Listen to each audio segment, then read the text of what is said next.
نحمده ونصلي علی رسوله الکریم. دوستانو، عزتمند مسلمانانو، داسې وظیفه راته ښیمه چې انشاءالله 100 پیرې ووایئ.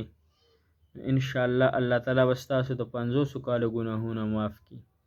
انشاءالله دا خپل معمول جوړ کړئ.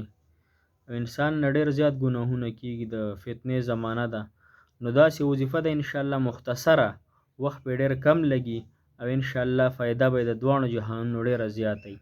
انشاءالله دنیا کې هم د الله تعالی خیر او عافیت درکړي او په آخرت کې به انشاءالله بیا مزې انشاءالله، خو چې پابندۍ سره یې کوئ. څوک چې 100 وارې روزانه سورة اخلاص وایي، قل هو الله احد الله الصمد لم یلد ولم یولد ولم یکن له کفوا احد، نو د هغه به د 100 کالو ګناهونه، د 50 کالو ګناهونه به الله تعالی معاف کړي چې څوک 100 وارې وایي.